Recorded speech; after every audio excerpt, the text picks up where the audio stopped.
Ahí estamos ya en contacto con Pablo Busch. Pablo es dirigente nacional de política obrera, trabajador de Unilever, dirigente de la lista clasista del Sindicato de Alimentación. Pablo, ¿cómo estás? Buen día, muchas gracias por atendernos y un gusto de charlar con vos. Buenos días, gracias por llamar. Estoy en Pilar, provincia de Buenos Aires. Muchas gracias por hacer este llamado. Bueno, Pablo, como hacíamos la presentación, sos dirigente nacional de política obrera, uno de los sectores representativos de la izquierda argentina, trabajador de Unilever y, bueno, dirigente de la lista clasista del Sindicato de Alimentación. Bueno, como ya todos los argentinos lo tenemos muy en claro, desde el 10 de diciembre las cosas en este país lamentablemente han cambiado y han cambiado para mal, con la llegada de la extrema derecha, con el nuevo gobierno que viene llevando adelante Javier Milei, y bueno, con su propuesta neoliberal, bueno, y algo que desde hace muchísimo tiempo está en la búsqueda del neoliberalismo cada vez que estuvo en el poder, en el gobierno, que es la flexibilización laboral. Bueno, tuvo tratamiento legislativo la ley de bases, ahora se está a la espera de reglamentar todos los puntos que cambiarían en la relación laboral dentro de la ley de bases. Pero bueno, contame cómo estás viviendo este momento político y bueno, y esta coyuntura que se nos plantea a los trabajadores de perder derechos ganados, adquiridos durante tanto tiempo.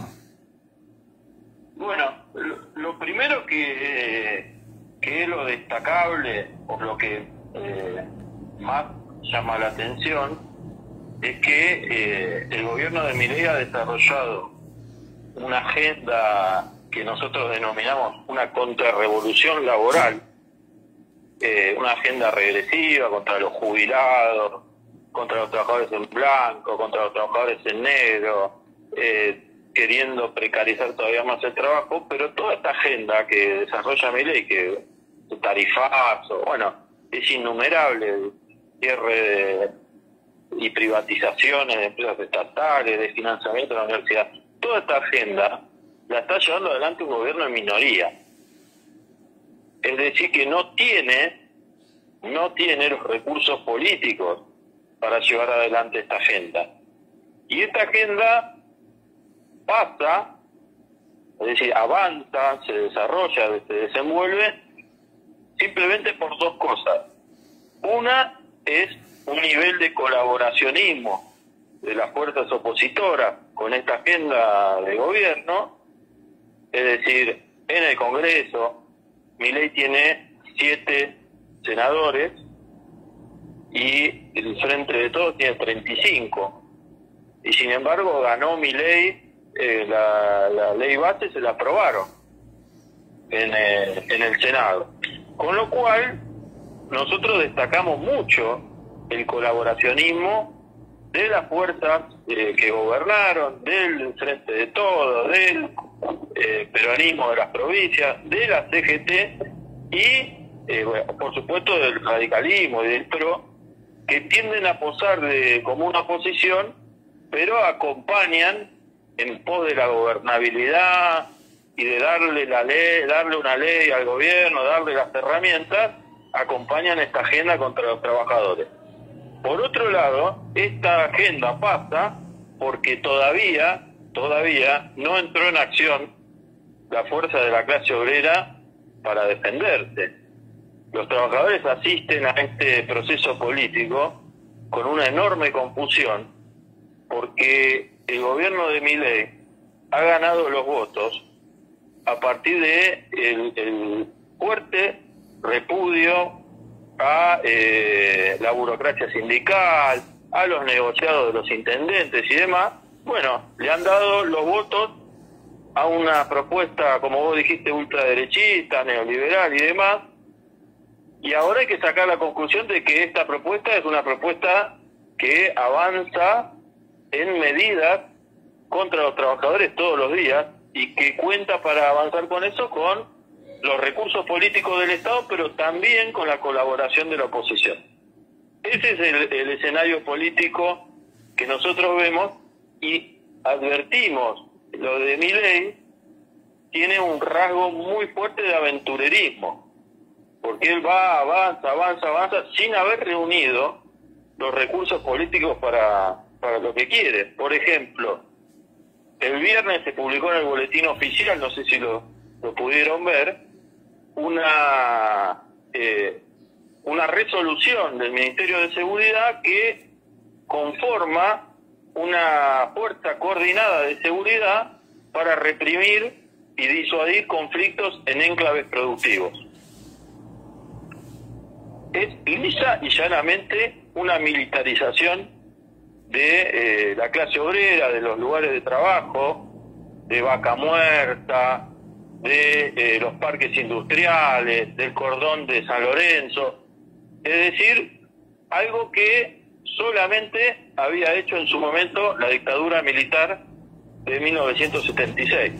Ahora, es evidente que el gobierno ve en perspectiva una gran confrontación con la clase obrera.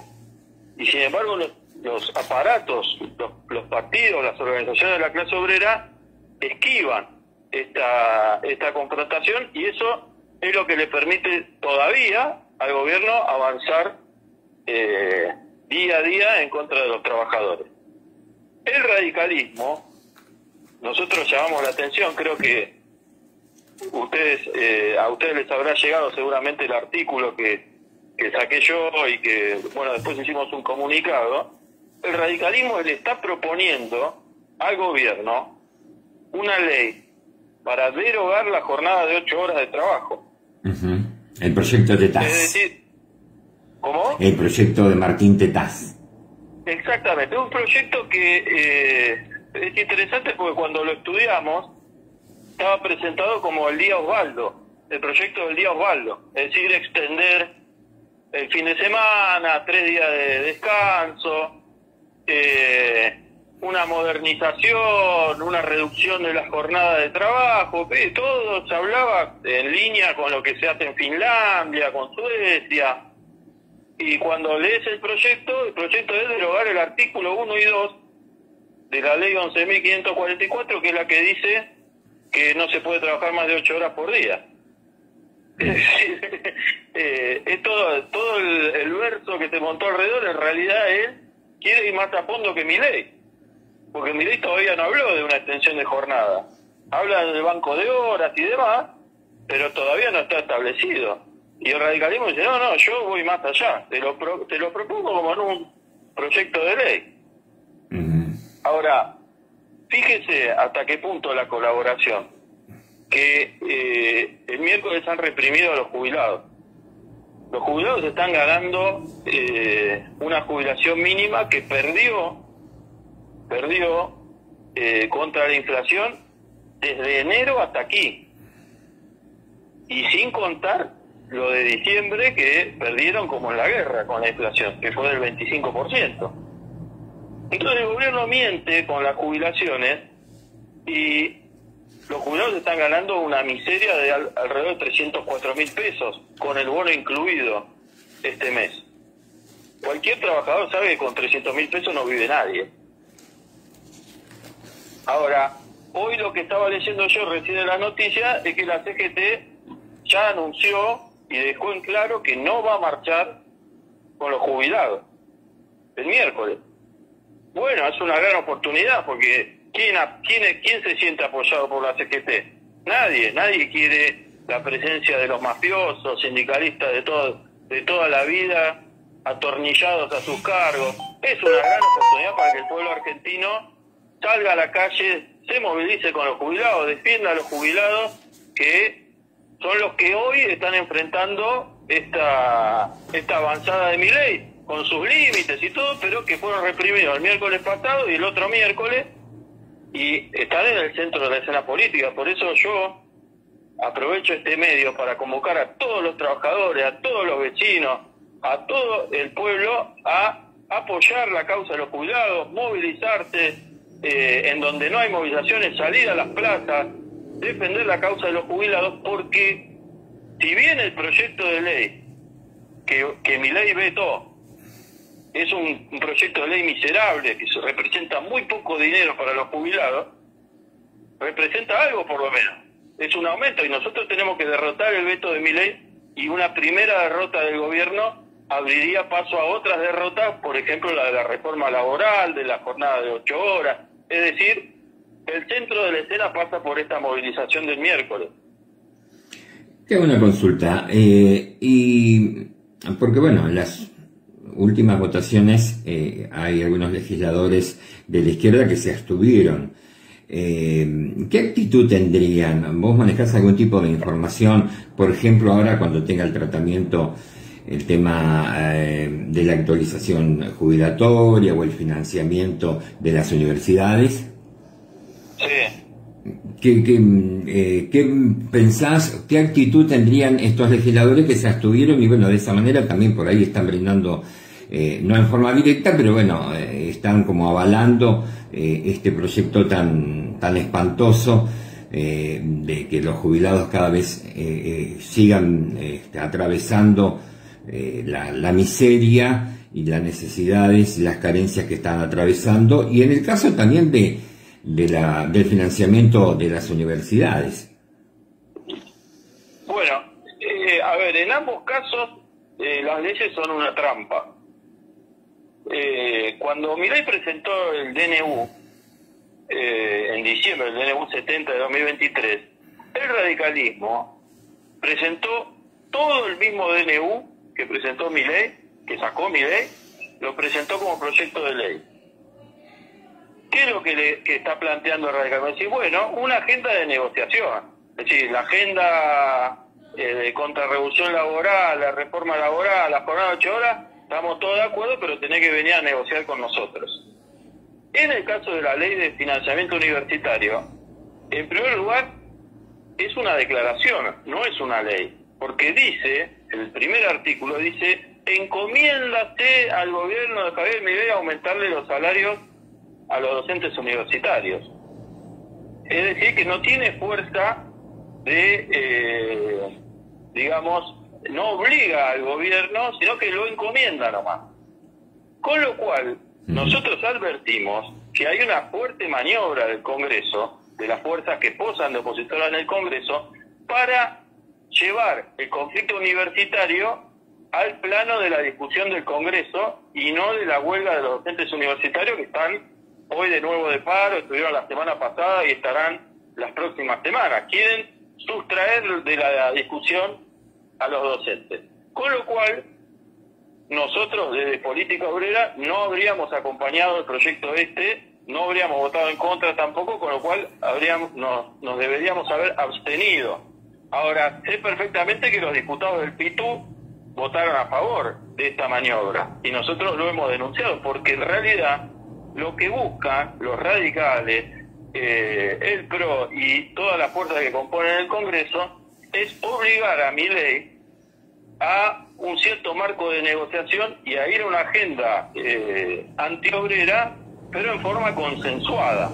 Es decir, que se le entregue el dinero a los gobernadores, que se le entregue dinero a los rectores de las universidades, es decir, pero obviamente todos acuerdan en la agenda central del gobierno, que es romperle el cráneo a la clase obrera. De eso se trata la agenda del gobierno, y en eso hay prácticamente unanimidad. Pablo, bueno, analizando un poco este proyecto del radicalismo, de Martín Tetaz, bueno, hay un aspecto que es uno de los más importantes de esta reforma, que indicaría el cambio de la jornada laboral. Bueno, es como que tendríamos un retroceso, no sé, de 100 años para atrás. Pero también hay otros aspectos también que me gustaría tu opinión con relación a la insalubridad del trabajo, el trabajo nocturno, y bueno, y por ahí algún otro aspecto que se quiera reformular. Como te decía, es un retroceso y una pérdida de derecho de, bueno, nosotros los laburantes. Bueno, el centro de toda la reforma laboral del gobierno es muy importante esto que me preguntas, porque los trabajadores todavía ni siquiera lo discutieron. Es decir, se está cocinando una contrarrevolución laboral y todavía los trabajadores no saben bien por dónde viene, a quién va a afectar y demás. El centro de la reforma laboral es, número uno, terminar con la relación de dependencia. Es decir, por tener una relación de dependencia, un trabajador tiene derecho vacaciones, aguinaldo, límite de jornada, licencia, derecho a organizarse, derecho de huelga, de sindicalización, derecho a tener delegado, derecho a reclamar, derecho de esto, derecho de aquello. Hay todo un edificio de leyes construido después de 100 años de lucha de la clase obrera, que son una conquista, otra conquista, otra conquista, otra conquista. Pero para que esa conquista exista, uno tiene que estar en relación de dependencia. Bueno, acá el proyecto de ley dice, un trabajador puede estar contratado por otro sin estar en relación de dependencia. Si el trabajador está como monotributista, no se establece que exista la relación de dependencia. Es decir, reducir al mínimo esta cantidad de derechos conquistados y demás. Lo otro que es muy, muy importante y que tiene que ver con este decreto del gobierno sobre las fuerzas represivas es eliminar el derecho de huelga. Hay un grupo de los 6, creo que se llama, que es el grupo de la Sociedad Rural, la Unión Industrial, la Cámara de Comercio, la Cámara de Construcción, que son los grupos más importantes capitalistas del país, que está planteando que se decrete la esencialidad para todos los trabajos de la Argentina. Es decir, ¿qué significa la esencialidad? No significa un aumento de salario, no significa un reconocimiento de ninguna esencialidad que es real, sino que significa que uno no puede hacer paros. Y el primer paso es colocártelo a los docentes, que se ha presentado al mismo tiempo que se presenta el proyecto de financiamiento universitario, se presenta un proyecto de esencialidad de los docentes para que los docentes no puedan hacer más huelga, es decir, no pueden reclamar más. Con lo cual, los salarios que se ponen los fija el gobierno sin ningún límite, no va a haber más paritarias, no hay más discusión, porque los docentes, si quieren hacer una huelga, no pueden dejar a los chicos sin clase. Entonces están obligados a dar clase, luego no pueden hacer más huelga, luego no hay más negociaciones ni derechos de los docentes. Entonces la clave, para resumir, la clave de la reforma laboral es la destrucción del edificio de derechos construido alrededor de la relación de dependencia y, por otro lado, impedir que los trabajadores tengan derecho a hacer huelga.